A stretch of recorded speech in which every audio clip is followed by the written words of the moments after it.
Hi, and welcome to Fifi's Bookshelf. I'm Fifi, and since it's Easter week, I wanted to wear one of my favorite hats.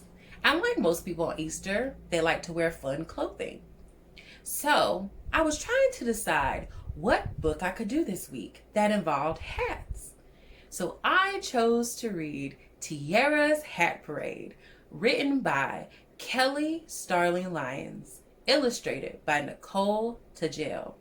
So, put on your favorite hats and lend me your ears, and let's get reading. Some people say I have a knack for storytelling. Well, my mama has a gift for making hats.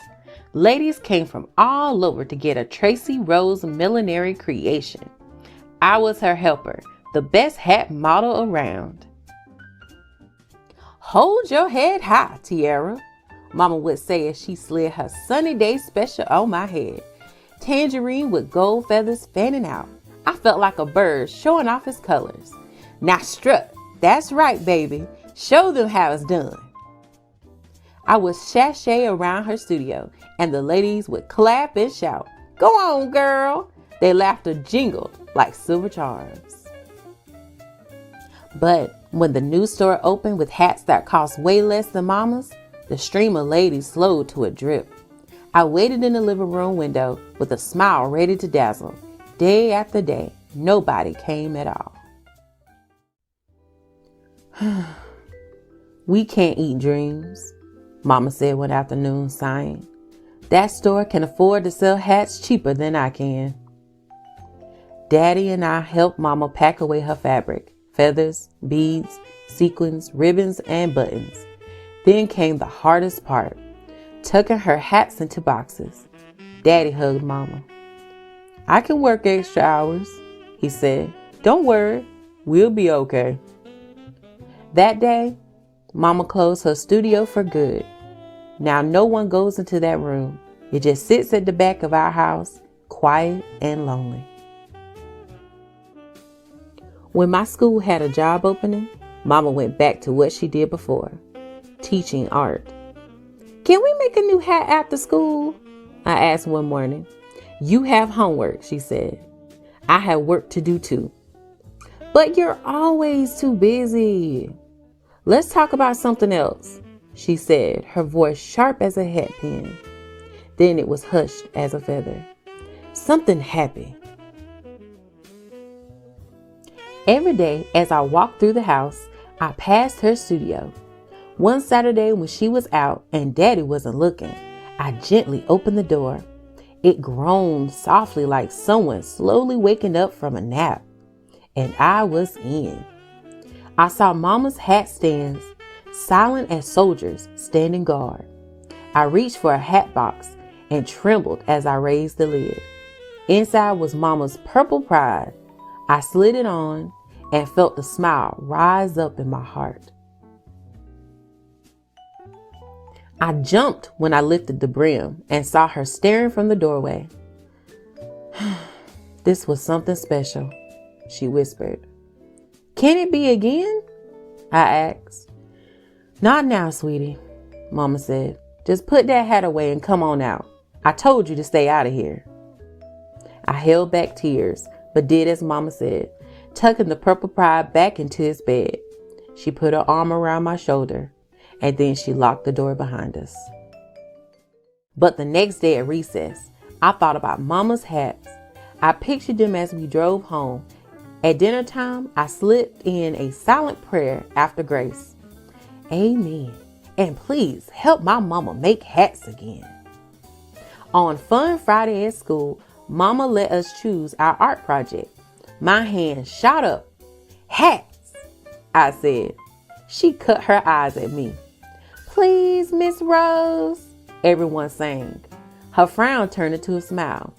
Okay, hats it is."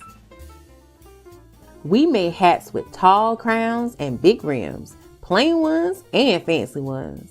Mama swept across the room like a magician, helping us add decorations with waves of her hand. My friend Maddie put on her hat and frowned.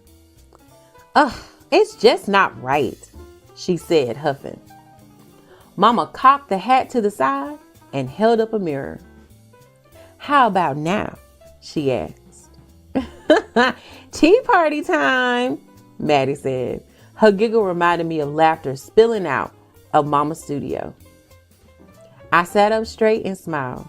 I knew what to do.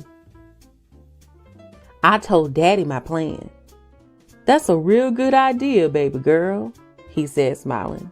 We checked with the principal. Daddy got the addresses, and I got busy. "Come to the hat parade at Height Elementary," I wrote in big colorful letters. "Bring your favorite Tracy Rose hat and a story." On the big day, Mama sat in the auditorium for what she thought was an evening concert. My classmates and I marched up to the stage wearing our creations. Then came the hat ladies. They winked at Mama and paraded to the front. Miss Irvin pranced to the microphone first, wearing the scarlet sass and class with its glittering black swoosh. "You made this for me to wear to the opening of the Ebony Fashion Fair exhibit. I looked sharp, and I knew it." Miss Ball strutted up next, wearing the emerald. I'm telling you, honey, when I wore this to Women's Day, everyone wanted to know where I got it. "Remember this?" Miss Coleman twirled in Mama's silver showstopper. "I was so nervous when I won that big award.